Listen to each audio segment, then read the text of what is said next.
Well, happy Sunday morning, everybody. This is Jeffrey Snipes, your host on the American Family Survival Channel. And today I'm going to talk to you about Dr. Judy Shelton, who is one of two economists recently named to Donald Trump's economic advisory team, and the only woman to hold that title. Shelton is a senior fellow and co-director of the Atlas Sound Money Project, whose mission is to promote the principles of sound money and raise awareness of what they see as the inherent problems of our current monetary system. Dr. Shelton first rose to prominence when she predicted the economic collapse of the Soviet Union in 1989, 2 years before it transpired. Fortune discussed with Dr. Shelton what sort of advice she is passing along to the Republican nominee and what she thinks about the biggest economic questions of the day. The interview has been edited for length and clarity. How did you become involved with the Trump campaign? Dr. Shelton replies, I have over the years advised a number of Republican candidates going back to Jack Kemp and more recently Marco Rubio, Ted Cruz, and Ben Carson. I've worked for a long time with Stephen Moore and Larry Kudlow. And Larry asked me if I had some thoughts for the Trump campaign on the issues I discussed most, namely international monetary relations, currency, and trade issues. I've been intermittently sending Larry my thoughts in the form of memos on these issues. Have you spoken with Mr. Trump directly? I met him back in the early 90s at some gatherings, both social and business related, but I haven't spoken directly with him since he's been a candidate. I have been communicating through Trump National Finance Chair Steve Mnuchin and economic advisor Larry Kudlow. Your first book was on the economic collapse of the Soviet Union. How does that experience inform how you look at the world? 4 years ago, I wrote an article for the Wall Street Journal titled The Soviet Banking System and Ours. What concerns me is that central banks around the world, the ECB and the Bank of Japan, are now buying corporate assets. I'm wondering how far away we are from the Fed thinking it needs to branch out and buy corporate assets. Will these corporate assets be those firms that are politically connected?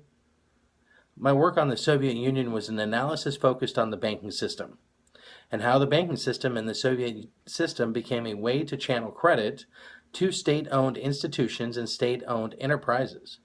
And I worry that banks are becoming partners with the state in managing the economy.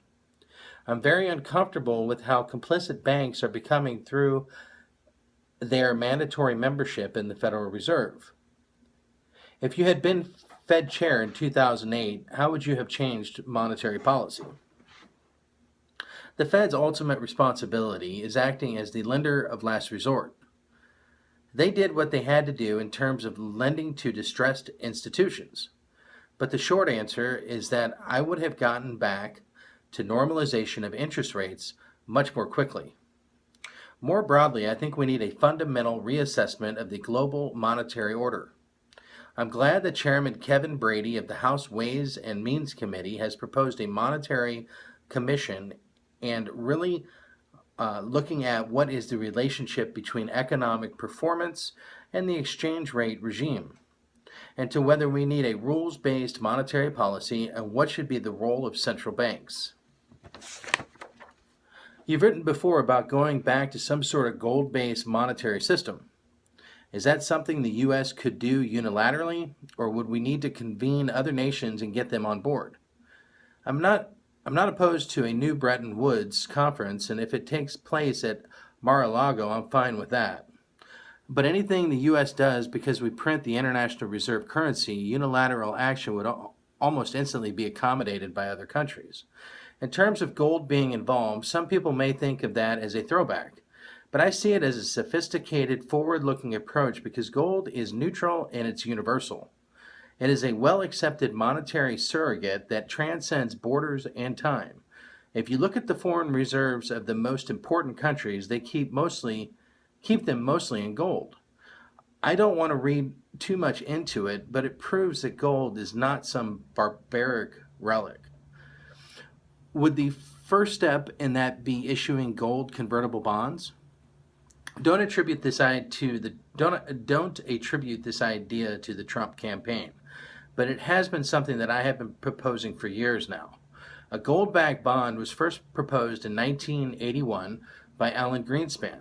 I think the U.S. should issue them as an experimental pilot program, similar to the TIPS bond that compensates people who are concerned about the future value of the dollar, for those who are concerned about a big financial meltdown. Those bonds would give them some insurance, as gold tends to rise in price during periods of financial stress. The Chinese would welcome this development because it would likely be a stabilizing force for the value of the dollar and protect their dollar holdings. I also think they are the most likely country to provide a parallel instrument. If China were to offer a similar instrument where 5 years from now you can get back X amount in yuan or an ounce of gold, 5 years from now both the U.S. issued instrument and the China issued instrument are worth the same thing, an ounce of gold. So now you start getting projections of a stable exchange rate determined by market forces. If this practice starts to spread to even more countries, you would start to see the semblance of a future stable exchange rate system, with those exchange rates being determined by what market forces believe about the future value of those currencies. What would you advise the Trump campaign about what it's been saying about trade? I like it when Trump says, "I believe in free trade," and he says it all the time. What he doesn't like is allowing countries to engage in activities that undermine the principles of free trade. You can't homogenize the cost of labor or labor standards or environmental standards, but what you can do is address the problems of our international monetary system. It used to be economic doctrine that stable exchange rates brought about optimum financial flows and investment, and optimum decisions about where to produce goods and where to buy and sell and services.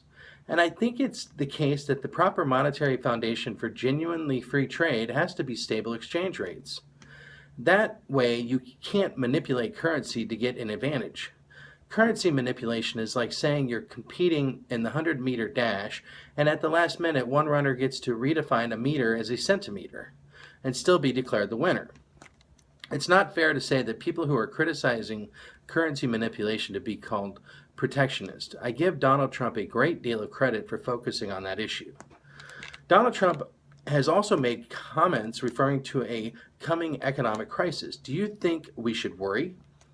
I commend him for being willing to talk about it, as it's the elephant in the room. I think it's perfectly legitimate to question whether the current monetary system we have is working, and whether we've solved the imbalances that led to the last crisis. The Trump campaign has argued for spending big on new infrastructure at the same time that it wants to build up the military and cut taxes. It hasn't put forward much in the way of spending cuts, however.